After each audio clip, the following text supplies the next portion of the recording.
Hello everyone, this is your లెక్కల master Haragopal. ఈరోజు ఈ వీడియోలో డిస్కస్ చేయబోతున్న టాపిక్ ఏంటి అనేది చివరిలో చెప్తాను. బట్ అంతకంటే ముందు మోస్ట్ ఇంట్రెస్టింగ్ విషయం ఒకటి మీతో చెప్పబోతున్నాను. అదేంటంటే మన ఎర్త్ మీద, భూమి మీద మనకి రకరకాల ప్రదేశాలు ఉన్నాయి. అడవులు ఉన్నాయి, మైదానాలు ఉన్నాయి, ఎడారులు ఉన్నాయి, పర్వతాలు ఉన్నాయి, సముద్రాలు, చాలా రకాల డిఫరెంట్ ప్లేసెస్ ఉన్నాయి. అలాగే అన్ని ప్లేసెస్లోకి హైయెస్ట్ ప్లేస్ ఎక్కడుంది అంటే 7th క్లాస్ దగ్గర ఎవరికైనా తెలిసిన విషయం, మన ఇండియాలో హిమాలయాల్లో ఉండే మౌంట్ ఎవరెస్టే భూమి మీద ఉండే అన్ని ప్లేసెస్లోకి హైయెస్ట్ ప్లేస్. మనం ఎవరెస్ట్ మీద నిలబడ్డాము అంటే ప్రపంచంలో ఉండే అన్ని ప్లేసెస్ కంటే టాప్ పొజిషన్లో నిలబడ్డామని అర్థం. సో ఎందుకంటే సముద్ర మట్టం నుంచి, సీ లెవెల్ నుంచి ఎవరెస్ట్ యొక్క హైట్ 8,848 మీటర్స్ ఉంటుంది. అంటే దాదాపు 9 కిలోమీటర్లు ఉంటుంది. సో ఇదంతా ఇన్ఫర్మేషన్ మనం బుక్స్ లో చదువుతున్నాం. బట్ ఖచ్చితంగా ఇక్కడ రెండు ఇన్ఫర్మేషన్స్ లేదా రెండు క్వశ్చన్స్ ఖచ్చితంగా మనం రైజ్ చేసుకుని తీరాలి. ఏంటి అంటే అసలు ఈ ఇన్ఫర్మేషన్ ఫస్ట్ చెప్పింది ఎవరు? Who has given this information to the world? అలాగే second question, how they calculated, ఎలా క్యాలిక్యులేట్ చేశారు? మొదటి క్వశ్చన్ కి ఆన్సర్ మనకి జస్ట్ ఇన్ఫర్మేషన్ ఇస్తుంది. బట్ సెకండ్ క్వశ్చన్ కి ఆన్సర్ అంటే ఎలా క్యాలిక్యులేట్ చేశారు అనే క్వశ్చన్ కి ఆన్సర్ మనకి లాట్ ఆఫ్ ఇన్స్పిరేషన్ ఇస్తుంది. ఆ సేమ్ ప్రాసెస్ ని మనం రియల్ లైఫ్ లో అప్లై చేసి చాలా విషయాలు మనం సొంతంగా క్యాలిక్యులేట్ చేయొచ్చు. సో ముందుగా ఫస్ట్ క్వశ్చన్ గురించి మాట్లాడదాం. అసలు ఎవరు ఇంట్రడ్యూస్ చేశారు అంటే దాదాపు 170 years ago 1852లో మన ఇండియా మొత్తం బ్రిటిష్ రూల్లో ఉన్నప్పుడు బ్రిటిషర్స్ కి సంబంధించిన ఒక కమిటీ హిమాలయాస్ లో ఉండే అన్ని పర్వతాల యొక్క హైట్ క్యాలిక్యులేట్ చేయడం కోసం ఒక సర్వే చేయడం జరిగింది. దాదాపు 4 years జరిగిన ఈ సర్వేలో హిమాలయాస్ లో ఉండే అన్ని పర్వతాల యొక్క హైట్ క్యాలిక్యులేట్ చేశారు. చేస్తున్నప్పుడు అన్ని పర్వతాల కంటే ఒక పర్వతం హైట్ 8,848 మీటర్స్ ఉంది. మిగిలిన అన్ని పర్వతాల కంటే చాలా ఎక్కువగా ఉందని వాళ్ళు నోటీస్ చేసి అదే విషయాన్ని ప్రపంచానికి ఇంట్రడ్యూస్ చేయడం జరిగింది. ఆ ఎంటైర్ టీమ్ యొక్క హెడ్ ఎవరైతే ఉన్నారో సర్ జార్జ్ ఎవరెస్ట్ అనే పర్సన్, ఆయన మీద రెస్పెక్ట్ తోని ఆయన పేరులో ఉండే ఎవరెస్ట్ తీసుకొచ్చి ఆ పర్టికులర్ గా టాలెస్ట్ మౌంటైన్ ఏదైతే ఉందో దానికి మౌంట్ ఎవరెస్ట్ అని నామకరణం చేయడం జరిగింది. సో అప్పటి నుంచి ఆ టాలెస్ట్ మౌంటైన్ నే మౌంట్ ఎవరెస్ట్ గా పిలుస్తున్నాం. దాని హైట్ ని 8,848 మీటర్స్ గా రికార్డ్ చేయబడి అదే మనం బుక్స్ లో చదువుతున్నాం. ఇంతవరకు చాలా బాగుంది. బట్ ఇక్కడ బ్యూటిఫుల్ థింగ్ ఏంటంటే అసలు వాడు ఎలా క్యాలిక్యులేట్ చేశారు అన్నదే మోస్ట్ ఇంపార్టెంట్ థింగ్. ఎందుకంటే క్యాలిక్యులేట్ చేయడానికి ఇది మనం స్కేల్ తీసుకునో లేదంటే టేప్ తీసుకునో కొలిచే చిన్న వస్తువు కాదు. మనం నిలబడితే మన కంటికి కూడా కనపడినంత చాలా పెద్ద పర్వతం అని. సో దాన్ని మామూలుగా చూడాలంటే కూడా చాలా దూరం వచ్చి చూడాలి. వాళ్ళు కూడా అలాగే చేశారు. ఎవరెస్ట్ చుట్టుపక్కల అంతా మంచు పర్వతాలే కాబట్టి ఆ ఎవరెస్ట్ పర్వతం కంటికి కంఫర్టబుల్ గా కనపడటం కోసం దాదాపు 160 కిలోమీటర్లు ఆ మౌంట్ ఎవరెస్ట్ నుంచి దూరంగా నిలబడి అలాంటి ప్లేసెస్ ఒక 6-7 ప్లేసెస్ నుంచి సేమ్ క్యాలిక్యులేషన్ చేశారు. ఏం చేశారంటే సో మౌంట్ ఎవరెస్ట్ నుంచి ఒక 160 కిలోమీటర్స్ దూరంలో ఒక ప్లేస్ లో నిలబడ్డారు. క్లియర్ గా నిలబడిన ప్లేస్ నుంచి మౌంట్ ఎవరెస్ట్ కి ఒక స్ట్రైట్ లైన్ ఇమాజిన్ చేసుకుంటే 160 కిలోమీటర్స్ అనేది క్లియర్ గా వాళ్ళు మెన్షన్ చేశారు. అలాగే అక్కడి నుంచి ఒక ఇన్స్ట్రుమెంట్ యూజ్ చేసి, ఆ ఇన్స్ట్రుమెంట్ ఏంటి, దాన్ని ఎలా యూజ్ చేస్తారు, ఏమని పిలుస్తారు అనేది నేను తర్వాత డిస్కస్ చేస్తాను. ఒక ఇన్స్ట్రుమెంట్ యూజ్ చేసి ఆ ఇన్స్ట్రుమెంట్ ద్వారా ఎవరెస్ట్ యొక్క పీక్ ని అంటే టాప్ ఆఫ్ ఎవరెస్ట్ మౌంటైన్ ని చూసినప్పుడు అక్కడి నుంచి అంటే ఇక్కడి నుంచి అక్కడికి ఒక లైన్ ఇమాజిన్ చేసుకున్నారు. ఇక్కడ 160 కిలోమీటర్స్ తో ఒక లైన్ ఇమాజిన్ చేసుకున్నారు. ఇక్కడి నుంచి టాప్ ఆఫ్ మౌంటైన్ చూస్తున్నప్పుడు ఒక లైన్ ని ఇమాజిన్ చేసుకున్నారు. ఈ రెండు లైన్స్ కి మధ్య ఒక యాంగిల్ ఫామ్ అవుతుంది అన్నది వాళ్ళు వాడిన ఇన్స్ట్రుమెంట్ ద్వారా క్యాలిక్యులేట్ చేశారు. ఆ యాంగిల్ సపోజ్ థీటా అనుకుందాం. ఆ యాంగిల్ ఎంత అనేది నేను ఇప్పుడు రివీల్ చేయట్లేదు. సో ఇప్పుడు మీరు ఎవరెస్ట్ మౌంటైన్ కనపడుతుంది, ఇక్కడ 160 కిలోమీటర్స్ కనపడుతుంది, వీళ్ళు ఇమాజిన్ చేసుకున్న లైన్ కనపడుతుంది, ఇక్కడ యాంగిల్ కనపడుతుంది. క్లియర్ గా మీరు ఒక ట్రయాంగిల్ క్లియర్ గా అబ్జర్వ్ చేస్తే లేదా ఇమాజిన్ చేసుకుంటే ఈ ఎవరెస్ట్ మౌంటైన్ యొక్క హైట్ ఈ కింద ఉండే గ్రౌండ్ కి ఎప్పుడు ఖచ్చితంగా పర్పెండిక్యులర్ గానే ఉంటుంది. ఎందుకంటే వర్టికల్ థింగ్స్, హారిజాంటల్ థింగ్స్ ఎప్పుడు పర్పెండిక్యులర్ గా ఉంటాయి కాబట్టి. ఒక్కసారి ఈ ట్రయాంగిల్ ఇలా పక్కన తీసుకోండి, చూస్తే 160 కిలోమీటర్ కింద బేస్ కనపడుతుంది. మనం కనుక్కోవాల్సిన హైట్ తెలియదు కాబట్టి సపోజ్ ఎక్స్ అని పెట్టుకోవచ్చు. ఇక్కడ యాంగిల్ ఎంతో వచ్చి ఉంది, అది ఖచ్చితంగా న్యూమరికల్ వాల్యూ అని నేను క్లియర్ గా చెప్పాను. సో చూస్తే ఈ యాంగిల్ కి ఎవరెస్ట్ హైట్ అనేది ఆపోజిట్ అవుతుంది, ఈ కింద 160 కిలోమీటర్స్ అనేది అడ్జసెంట్ అవుతుంది. సింపుల్ గా ఈ ట్రయాంగిల్ కి ఒక నేమింగ్ పెట్టుకొని ఏబిసి అని పెట్టుకొని ఈ ట్రయాంగిల్ లో టాన్ టీటా కనుక మనం అప్లై చేయగలిగితే మనం ట్రిగనామెట్రీలో వాడిన tan theta is equals to opposite by adjacent అనేది ఇక్కడ అప్లై చేయగలిగితే సో ఆపోజిట్ వచ్చేసి ఎక్స్ మనకి తెలియదు డివైడెడ్ బై 160.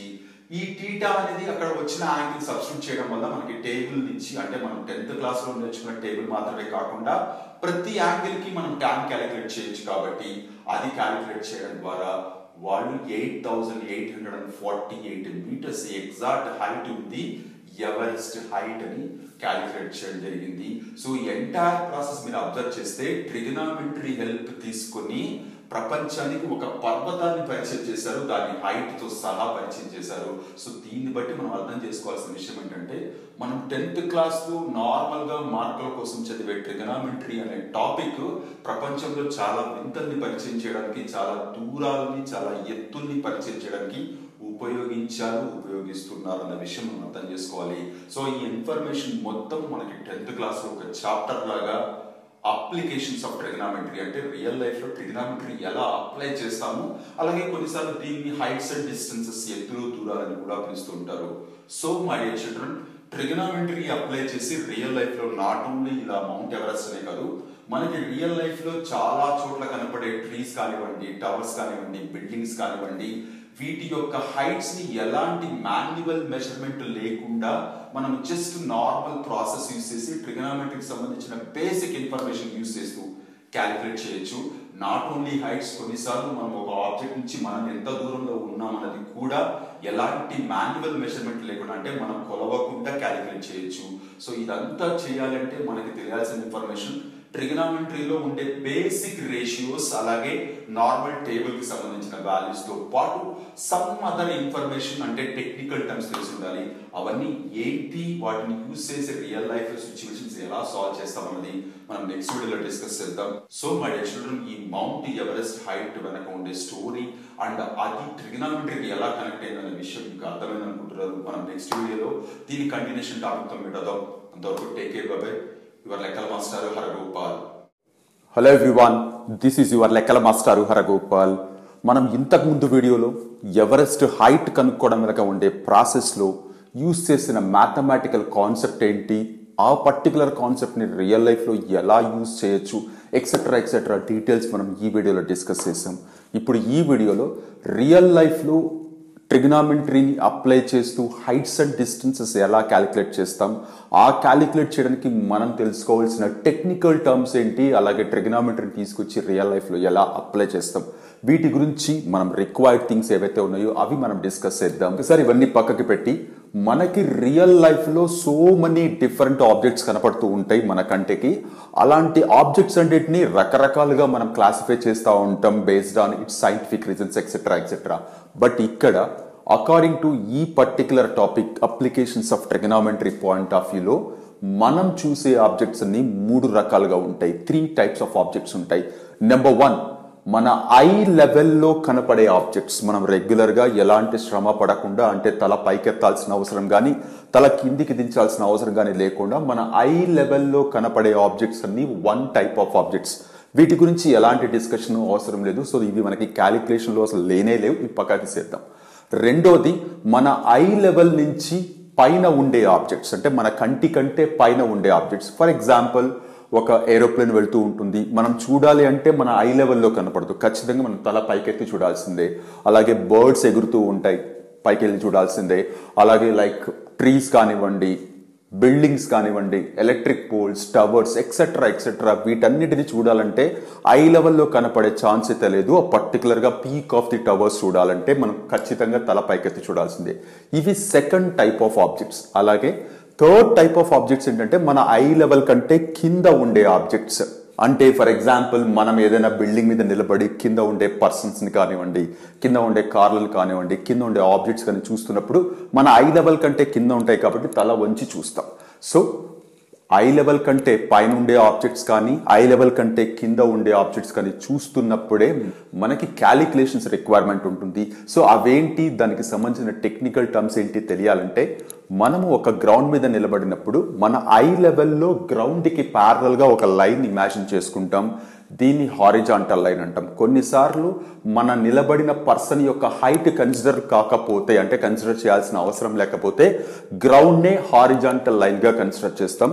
సో ఇది horizontal line which is parallel to ground, లేదంటే గ్రౌండే అనుకోండి. సో నా ఇప్పుడు ఒకవేళ ఆబ్జెక్ట్ అంటే మనం చూస్తున్న ఆబ్జెక్ట్ ఐ లెవెల్ కంటే పైన ఉండే ఆబ్జెక్ట్, సపోజ్ ఫర్ ఎగ్జాంపుల్ అక్కడెక్కడో ఒక ట్రీ కనపడుతుంది, లేదంటే ఒక ఏరోప్లేన్ కనపడుతుంది. ఆ ఏరోప్లేన్ ఇక్కడి నుంచి చూస్తున్నప్పుడు అది ఆబ్జెక్ట్, ఇది పాయింట్ ఆఫ్ అబ్జర్వేషన్ అవుతుంది. అంటే నేను నిలబడిన పొజిషన్ పాయింట్ ఆఫ్ అబ్జర్వేషన్ అవుతుంది.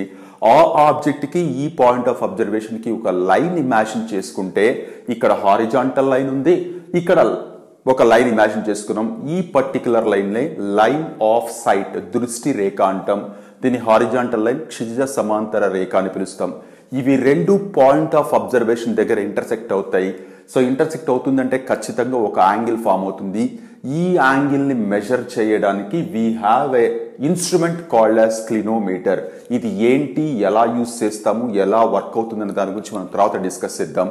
ఈ ఇన్స్ట్రుమెంట్ యూజ్ చేసి ఇక్కడ యాంగిల్ మనం మెజర్ చేయొచ్చు. సో ఇక్కడ సమ్ యాంగిల్ ఫామ్ అవుతుంది. అలాగే మనం ఐ లెవెల్లో నుంచి కింద ఉండే ఆబ్జెక్ట్స్ చూస్తున్నప్పుడు, సపోజ్ నేను బిల్డింగ్ మీద ఉండి ఏదో ఒక ఆబ్జెక్ట్ చూస్తున్నాను, ఒక కార్ ఉంది అక్కడ. సో ఆ కార్ కి నా పాయింట్ ఆఫ్ అబ్జర్వేషన్ కి ఒక లైన్ ఇమాజిన్ చేసుకుంటే horizontal line and this line of sight, ఈ రెండిటికి మధ్య యాంగిల్ ఫామ్ అవుతుంది. ఈ యాంగిల్ కూడా క్లినోమీటర్ యూజ్ చేసే మనం క్యాలిక్యులేట్ చేస్తాం. కాకపోతే ఈ రెండు పర్టికులర్ యాంగిల్స్ కి పర్టికులర్ నేమ్స్ ఉన్నాయి. ఇక్కడ దీన్ని యాంగిల్ ఆఫ్ ఎలివేషన్, ఊర్ధ్వ కోణం అని పిలుస్తాం. ఇక్కడ దీన్ని యాంగిల్ ఆఫ్ డిప్రెషన్, నిమ్న కోణం అని పిలుస్తాం. ఈ రెండు కోణాలు మనం ఒకే ఇన్స్ట్రుమెంట్ యూజ్ చేసి క్యాలిక్యులేట్ చేస్తాం. ఎందుకు అంటే horizontal line, line of sight, horizontal line, line of sight, ఇవి రెండు ఇమాజినరీ లైన్స్, అంటే మనం ఊహించుకున్న రేఖలు. కాబట్టి మనము మాన్యువల్ గా యూజ్ చేసే ప్రొట్రాక్టర్ తీసుకొచ్చి మెజర్ చేయలేము. కాబట్టి క్లినోమీటర్ యూజ్ చేస్తాం. సో ఇక్కడ యాంగిల్ ఆఫ్ ఎలివేషన్ అంటే ఆబ్జెక్ట్ ఐ లెవెల్ కంటే పైన ఉంది అని, యాంగిల్ ఆఫ్ డిప్రెషన్ అంటే ఆబ్జెక్ట్ ఐ లెవెల్ కంటే కింద ఉందని ఖచ్చితంగా మీరు అర్థం చేసుకొని తీరాలి. ప్రతి ప్రాబ్లంలో యాంగిల్ ఆఫ్ ఎలివేషన్ అనే వర్డ్ కానీ యాంగిల్ ఆఫ్ డిప్రెషన్ అనే వర్డ్ కానీ కొన్నిసార్లు రెండు వర్డ్స్ మనకి ప్రాబ్లమ్స్ లో రావచ్చు. సో ఆ వర్డ్ ని బట్టి మనం అర్థం చేసుకోవాలి, మనం చూస్తున్న ఆబ్జెక్ట్ ఐ లెవెల్ కంటే పైన ఉందా, ఐ లెవెల్ కంటే కింద ఉందా అని. So my dear children, line of sight, horizontal line, angle of elevation or angle of depression, ఈ వర్డ్స్ ఖచ్చితంగా ప్రతి ప్రాబ్లంలో ఎస్పెషల్లీ డయాగ్రామ్స్ వేస్తున్నప్పుడు మెన్షన్ చేసి తీరాల్సిన విషయాలు. సో ఖచ్చితంగా మీరు మైండ్ లో పెట్టుకోవాలి. అండ్ వీటితో పాటు మనం ట్రిగనామెట్రీలో యూజ్ చేసిన రేషియోస్ కానివ్వండి, అలాగే టేబుల్ ఆఫ్ వాల్యూస్ కానివ్వండి, ఈ ఎంటైర్ ఇన్ఫర్మేషన్స్ తో మనం రియల్ లైఫ్ లో ఉండే ఎలాంటి సిచ్యువేషన్ లో అయినా ఆబ్జెక్ట్స్ యొక్క హైట్స్ కానివ్వండి, డిస్టెన్సెస్ కానివ్వండి మనం క్యాలిక్యులేట్ చేయొచ్చు. సో నేను ఇక్కడ 1 or 2 ఎగ్జాంపుల్స్ డీటెయిల్ గా డిస్కస్ చేద్దాం, దాని తర్వాత ఎక్సర్సైజ్ లోకి వెళ్దాం. ఫర్ ఎగ్జాంపుల్, ఒక రోడ్డు మీద ఒక ట్రీ ఇలా ఉంది, ఒక ట్రీ ఉంది. సో ట్రీ హైట్ నాకు తెలీదు, బట్ ఆ ట్రీ నుంచి నిలబడిన పాయింట్ ఆఫ్ పొజిషన్ లేదంటే పాయింట్ ఆఫ్ అబ్జర్వేషన్ ఏదైతే ఉందో 20 meters డిస్టెన్స్ లో ఉంది. 20 meters డిస్టెన్స్ లో ఇది ఉంది, అక్కడ ట్రీ ఉంది. ఇక్కడ నుంచి టాప్ ఆఫ్ ది ట్రీకి చూస్తే angle of elevation is 30 degrees అని ఇచ్చారు. సపోజ్ ఇక్కడ ట్రీ ఉంది, ట్రీ హైట్ తెలీదు, 20 meters డిస్టెన్స్ కన్ఫర్మ్ గా కనపడుతుంది. యాంగిల్ ఆఫ్ ఎలివేషన్ అంటే టాప్ ఆఫ్ ట్రీ ఎప్పుడు మన ఐ లెవెల్ కంటే పైన ఉంటుంది కాబట్టి సో ఇలా ఇమాజిన్ చేసుకున్నాం. సో మీకు క్లియర్ గా ఒక ట్రయాంగిల్ ఫామ్ అయింది. ఈ ఆపోజిట్ సైడ్ ఏదైతే ఉందో ఈ యాంగిల్ ఆఫ్ ఎలివేషన్ కి ఆపోజిట్ సైడే హైట్ ఆఫ్ ట్రీ అవుతుంది. అడ్జసెంట్ వచ్చేసి ఇచ్చిన డిస్టెన్స్ 20 meters అవుతుంది. మనం కనుక్కోవాల్సింది అది. సో సింపుల్ గా ఒక నేమింగ్ పెట్టుకుందాం, ఏబిసి అని. సో 30 degrees కి ఆపోజిట్ కనుక్కోవాలి, అడ్జసెంట్ ఇచ్చారు. ఆపోజిట్ కి అడ్జసెంట్ కి మధ్య రేషియో tan అవుతుందన్న విషయం మనకు తెలుసు. కాట్ కూడా అవుతుంది, బట్ జనరల్ గా అందరం tan ప్రిఫర్ చేస్తాం. So tan theta is equals to opposite by adjacent. theta అనేది ఇక్కడ 30 degrees కాబట్టి 30 degrees అని రాసుకున్నాను. సో tan 30 అనేది 1/√3 అవుతుంది. 1/√3 is equals to x/20. So 20 అవతలకి ట్రాన్స్పోజ్ చేస్తే x is equals to 20/√3 అవుతుంది. కాకపోతే డినామినేటర్ లో ఎప్పుడు ఇర్రేషనల్ వాల్యూ మనం ఉంచాం కాబట్టి మనం 9th క్లాస్ లో నేర్చుకున్న రేషనలైజింగ్ డినామినేటర్ అనే టాపిక్ ఇక్కడ అప్లై చేస్తాం. It's nothing but both numerator and denominator ని √3 తో మల్టిప్లై చేస్తే మనకి 20√3/3 మీటర్స్ వస్తుంది. దట్ ఈస్ నథింగ్ బట్ మనకి కావాల్సిన ట్రీ యొక్క హైట్. సో అలాగే not only heights, even distances కూడా మనం క్యాలిక్యులేట్ చేయొచ్చు. ఫర్ ఎగ్జాంపుల్ ఇక్కడ ఒక రోడ్ ఉంది, ఒక ఎలక్ట్రిక్ పోల్ నిలబెట్టారు. ఎలక్ట్రిక్ పోల్ హైట్ క్లియర్ గా నేను 15 మీటర్స్ అని చెప్తున్నాను. సో 15 మీటర్స్ హైట్ ఉండే ఎలక్ట్రిక్ పోల్ ని గ్రౌండ్ మీద ఒక పాయింట్ నుంచి top of the pole observe చేస్తే యాంగిల్ ఆఫ్ ఎలివేషన్ 60 degrees అని వచ్చింది. దెన్ ఈ డిస్టెన్స్ ఎంత అంటే పాయింట్ ఆఫ్ అబ్జర్వేషన్ కి పోల్ యొక్క ఫూట్ కి మధ్య డిస్టెన్స్ ఎంత అని అడుగుతున్నారు. సో ఇక్కడ కూడా క్లియర్ గా ట్రయాంగిల్ ఇమాజిన్ చేసుకున్నాం. యాంగిల్ ఆఫ్ ఎలివేషన్ 60 degrees అనే ఉంది. ఆపోజిట్ 15 మీటర్స్ వాళ్లే ఇచ్చారు, మనం కనుక్కోవాల్సింది అడ్జసెంట్. సో ఇక్కడ కూడా ట్రయాంగిల్ ఏబీసీలోనే tan 60 degrees అని తీసుకున్నాను, ఇక్కడ tan 30 degrees తీసుకున్నాను, ఎందుకంటే మనకి 30 degrees అని ఇన్ఫర్మేషన్ ఇచ్చారు కాబట్టి. So tan 60 degrees is equals to opposite by adjacent.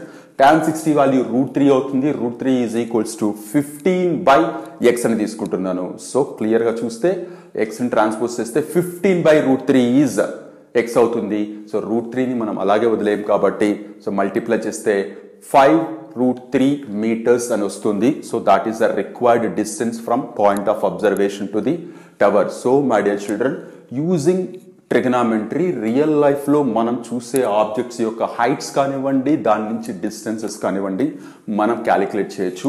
So మనం ప్రాబ్లమ్స్ లోకి వెళ్ళడానికి ముందు మనం తెలుసుకోవాల్సిన ఇన్ఫర్మేషన్ ఇది. సో మనకి ఎక్సర్సైజ్ లో ఉండే ప్రాబ్లమ్స్ 1 by 1 నేను నెక్స్ట్ వీడియో నుంచి డిస్కస్ చేస్తాను.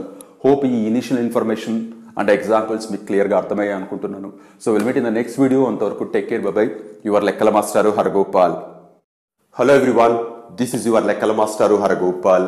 మనం ఇంతకు ముందు వీడియోలో heights and distances, applications of ట్రిగనామెట్రీకి సంబంధించిన basic terminology and the introduction clear గా ఈ 2 వీడియోస్ లో డిస్కస్ చేసాం.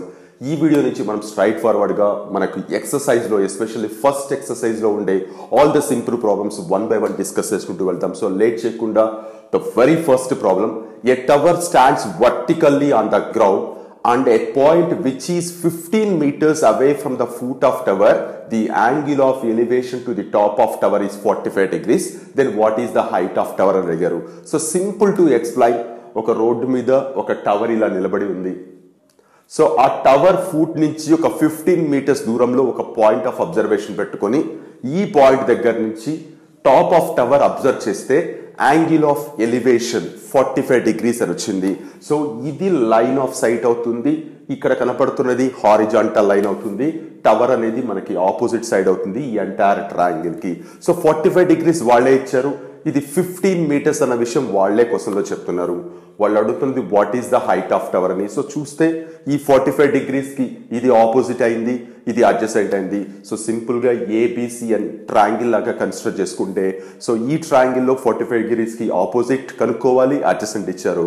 సో ఆపోజిట్ కి అడ్జసెంట్ కి మధ్య మనకుండే రేషియోస్ tan అండ్ cot మాత్రమే. సో tan ని మనం జనరల్ గా పిక్ చేసుకుంటాం. tan 45 is equals to opposite by adjacent అని రాసుకుంటాం. tan 45 విలువ టేబుల్ నుంచి 1 అవుతుంది. So 1 is equals to x by 15. 15 transpose చేస్తే x is equals to 15, which is nothing but height of tower is equals to 15 meters అని వస్తుంది. So simple and basic level problems. కాకపోతే real life situation ని డయాగ్రమాటికల్ గా మనం ఎలా convert చేస్తాం అన్నదే most important thing. The simple thing, దీంట్లో మనం చుట్టూ పిక్కోవాల్సిన విషయం ఏమీ లేదు. సో కాసేపు ఇది పక్కా పెట్టేద్దాం. Second problems quite interesting. General గా మనకి ఎక్కడైనా తుఫాన్లు కానీ ఇలా వచ్చినప్పుడు చెట్లు పడిపోతా ఉంటాయి. సో చెట్లు పడిపోతున్నప్పుడు మనకి రకరకాల చెట్లు పడిపోవడం చూస్తూ ఉంటాం. బట్ ఇక్కడ ఎస్పెషల్లీ ఈ ప్రాబ్లంలో ఒక టాల్ గా ఉండే ట్రీ, అంటే జనరల్ గా కోకోనట్ ట్రీస్ కానివ్వండి, తాటి చెట్లు కానివ్వండి, ఇలాంటి చెట్ల గురించి మాట్లాడుతున్నారు. విపరీతమైన తుఫాన్ వచ్చింది, ఒక చెట్టు ఇలా పైకి ఉంది, గాలికి ఆ చెట్టు సగంకి విరిగిపోయి, నాట్ ఎగ్జాక్ట్లీ హాఫ్, మధ్యలో విరిగిపోయి ఆ విరిగిన పార్ట్ వచ్చి నేల మీద ఇలా పడింది. సో సంథింగ్ ఏదో జాయింట్ ఉంది, ఆ జాయింట్ అలాగే అటాచ్ అయ్యింది. సో క్లియర్ గా చూస్తే ముందు చెట్టు ఉండేది గాలికి మధ్యలో కట్ అయ్యి ఇలా పడింది. సో ఇలా పడినప్పుడు అది గ్రౌండ్ తో 30 degrees యాంగిల్ ఫార్మ్ చేసింది. అలాగే చెట్టు బాటమ్ నుంచి ఈ పడిన ప్లేస్ లేదా టచ్ అయిన ప్లేస్ 6 meters దూరంలో ఉంది. Then what is the height of tree before breaking down, అంటే అలా విరిగిపోవడానికి ముందు హైట్ ఆఫ్ ట్రీ ఏంటి అన్నాడు. సో మొత్తం హైట్ ఆఫ్ ట్రీ అంటే మొత్తం హైట్ కన్సిడర్ చేయాలి. సో అది విరిగిన తర్వాత మనం క్యాలిక్యులేట్ చేస్తున్నాం కాబట్టి ఏ పార్ట్స్ క్యాలిక్యులేట్ చేస్తే మనకి టోటల్ హైట్ వస్తుంది ఇక్కడ. సో చూస్తే ఈ విరిగిన పార్ట్, ఈ పార్ట్, అలాగే పడిపోయిన పార్ట్, ఇవి 2 పార్ట్స్ కన్సిడర్ చేస్తేనే, అంటే క్యాలిక్యులేట్ చేసి యాడ్ చేస్తేనే మనకి కావాల్సిన టోటల్ హైట్ ఆఫ్ ట్రీ వస్తుంది. సో మీరు క్లియర్ గా ఇక్కడ 30 degrees ఇచ్చారు, 6 meters డిస్టెన్స్ అంటున్నారు, అంటే చెట్టు బాటమ్ నుంచి ఈ టచ్ అయిన పాయింట్ 6 meters అంటున్నారు. 30 degrees క్లియర్ గా కనపడుతుంది. సో 6 meters అలాగే పెట్టుకుంటున్నాం. ఈ 30 degrees కి ఆపోజిట్ సైడ్ ని ఎక్స్ అనుకుందాం, ఈ పార్ట్ ని అంటే విరిగి కింద పడిపోయిన పార్ట్ ని కాసేపు వై అనుకుందాం. ఇది ఎందుకు కన్సిడర్ చేయాలంటే if you want to calculate the total height of tree, మనం ఇవి 2 ఖచ్చితంగా క్యాలిక్యులేట్ చేయాల్సిందే. సో ఏబిసి ట్రయాంగిల్ అని పెట్టుకుందాం.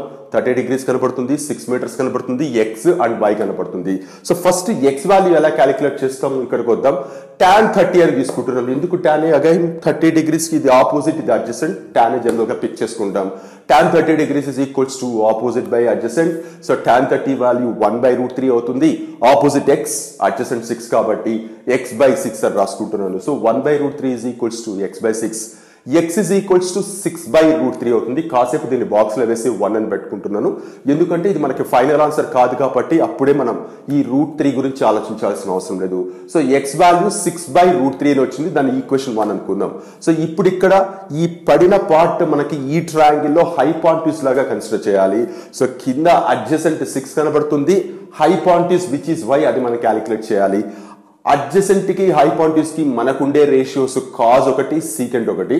జనరల్ గా మనం కాస్ పిక్ చేసుకుంటాం కాబట్టి so cos 30 is equals to √3/2 అవుతుంది, is equals to adjacent 6/y అవుతుంది.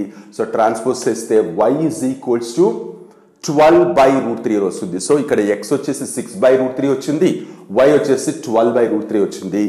మనకి కావాల్సిన టోటల్ హైట్ ఆఫ్ ట్రీ అనేది x+y 2 కలిపితే మనకి రావాల్సింది కాబట్టి సో ఇక్కడ therefore total height of tree is equals to x+y అని రాస్తున్నాను క్లియర్ గా. x వాల్యూ 6/√3, అలాగే y వాల్యూ 12/√3, యాడ్ చేస్తే 18/√3 అవుతుంది. ఇప్పుడు డినామినేటర్ లో ఇర్రేషనల్ వాల్యూ ఉంది కాబట్టి రేషనలైజింగ్ డినామినేటర్ అప్లై చేస్తే మనకి, అంటే బోత్ న్యూమరేటర్ అండ్ డినామినేటర్ ని √3 తో మల్టిప్లై చేస్తే 18√3/3 అవుతుంది. సింప్లిఫై చేస్తే 6√3, అంటే టోటల్ హైట్ ఆఫ్ ట్రీ విరిగి కింద పడడానికంటే ముందు total height of tree 6√3 meters ఉందని అర్థం. సో మై డియర్ చిల్డ్రన్, మనకి ఎక్సర్సైజ్ లో one of the most important problem ఇది. సో చాలా కేర్ఫుల్ గా అబ్జర్వ్ చేయాలి. 2 different రేషియోస్ అప్లై చేసాం, tan 1, cos 1. ఈ పార్ట్ అప్లై చేయకుండా మీరు పైథాగరస్ యూస్ చేసి కూడా మనం సాల్వ్ చేయొచ్చు, బట్ అన్నెసరీగా మళ్ళీ డైవర్ట్ చేయడం ఎందుకని కాస్ తీసుకున్నాను ఇక్కడ. So hope you understood everything. Will meet in the next video with another problems. అంతవరకు take care, bye bye. Your లెక్కల master Haragopal. Hello everyone, this is your లెక్కల మాస్టర్ హరగోపాల్. ఈ వీడియోలో మనం 12.1 ఎక్సర్సైజ్ లో ఉండే అనదర్ 2 ప్రాబ్లమ్స్ గురించి డిస్కస్ చేద్దాం. That are 3 and 4th problems. Especially third problem దగ్గరికి వస్తే మనం జనరల్ గా రియల్ లైఫ్ లో అందరూ చూసిన విషయమే, జనరల్ గా పార్క్స్ ఉంటాయి, పిల్లలందరూ చాలా ఎంజాయ్ చేస్తూ స్పెండ్ చేసే టైం పార్క్స్ లోనే ఉంటుంది. సో పార్క్స్ లో రకరకాల వస్తువులు ఉంటాయి పిల్లలు ఆడుకోవడానికి. ఎస్పెషల్లీ అందరూ ఎంజాయ్ చేసే థింగ్ ఏంటంటే స్లైడర్, జారుడు బండ అంటారు, ఇట్లా ఎక్కి జారుతూ ఉంటారు. అందరూ ఈవెన్ పెద్దవాళ్ళు కూడా ఎంజాయ్ చేస్తూ ఉంటారు. సో దీని మీద ఒక సిచ్యువేషన్ ఇచ్చి ఒక క్యాలిక్యులేషన్ చేయమన్నారు. ఏంటి అంటే, ఒక కాంట్రాక్టర్ ఒక పార్క్ లో ఇలాంటి స్లైడర్ ని లేదా ఇలాంటి జారుడు బండని ఇన్స్టాల్ చేయబోతున్నారు. సో అతను చేస్తున్నది ఏంటంటే, ఈ ఎంటైర్ జారుడు బండ లేదంటే స్లైడర్ ఏదైతే ఉందో దాని హైట్ 2 meters మాత్రమే ఉంచాలి. సో దీని వెనక ఒక లాడర్ ఉంటుంది, అక్కడి నుంచి పెడతారు, బట్ అదంతా మనకు అనవసరం. ఇలా ఇక్కడి నుంచి ఇలా జారుకుంటూ వస్తారు, ఇది మాత్రమే స్లైడర్ లాగా కన్సిడర్ చేస్తారు. సో దీని యొక్క హైట్ అంటే గ్రౌండ్ లెవెల్ నుంచి దీని హైట్ 2 meters పెట్టాలనుకుంటున్నారు. అలాగే ఈ ఎంటైర్ స్లైడర్ గ్రౌండ్ తో 30 degrees యాంగిల్ చేసేలాగా ఇన్స్టాల్ చేయాలనుకుంటున్నారు. సో అలా చేయాల్సి వస్తే ఈ ఎంటైర్ స్లైడర్ యొక్క లెంత్ ఎంత అంటే జారే ప్లేస్ ఏదైతే ఉందో దాని పొడవు ఎంత అని అడుగుతున్నారు. So simple to calculate, real life నుంచి తీసుకున్న ఒక సిచ్యువేషన్. సో మీరు చూస్తే ట్రయాంగిల్ లాగా కనపడుతుంది, వెనక ఉండే నిచ్చెన లేదంటే లాడర్ అది మనకు అనవసరం. సో మీరు చూస్తే ఇది 2 meters క్లియర్ గా వాళ్ళే ఇచ్చారు. 30 degrees అని మనం ఇక్కడ తీసుకుంటాం. వాళ్ళు క్యాలిక్యులేట్ చేయమంటున్నది ఈ లెంత్, అంటే ఈ ట్రయాంగిల్ కి ఇది హైపాంటెనిస్ అవుతుంది. సో ఇచ్చిన 30 degrees కి 2 meters అనేది ఆపోజిట్ అవుతుంది. మనం క్యాలిక్యులేట్ చేయాల్సింది ఏదైతే ఉందో అది హైపాటెన్యూస్ అవుతుంది. సో సింపుల్ గా ఆపోజిట్ కి హైపాటెన్యూస్ కి మధ్య వచ్చే రేషియోస్ మనకి ఏమున్నాయి, సైన్ అండ్ కొసీకెంట్ ఉన్నాయి. బట్ జనరల్ గా సైన్ కి ప్రొసీడ్ అవుతాం కాబట్టి so let me take sine 30 degrees. 30 degrees is equals to opposite by hypotenuse. అది రాసుకుంటున్నాను. sin 30 వాల్యూ 1/2 అవుతుంది. 1/2 is equals to opposite to 2 divided by x అని తీసుకుంటున్నాను. So 1/2 is equals to 2/x. Cross multiplication చేస్తే is equals to రెండు పక్కన మనకి fractions ఉన్నాయి కాబట్టి క్రాస్ మల్టిప్లికేషన్ చేస్తే x is equals to 4 meters అని వస్తుంది. So simple thing, length of slider is 4 meters అని. దీంట్లో మీరు మళ్ళీ రీథింక్ చేయాల్సిన విషయం ఏమీ లేదు. సచ్ ఎ సింపుల్ ప్రాబ్లం, ఒక రియల్ లైఫ్ సిచ్యువేషన్ నుంచి తీసుకుని వచ్చిన ప్రాబ్లం. హోప్ మీకు అందరికీ అర్థమైంది అనుకుంటున్నాను. బట్ నెక్స్ట్ ప్రాబ్లం కాస్త డిఫరెంట్ గా మనకి మెన్షన్ చేశారు ప్రాబ్లంలో. కాస్త ఇదంతా ఎరేస్ చేసేద్దాం. యూజువల్ గా మనం డే లైట్ లో అంటే పగటి పూట చాలా రకాల విషయాలు లేదా చాలా రకాల వస్తువులు చూస్తూ ఉంటాం రోడ్డు మీద.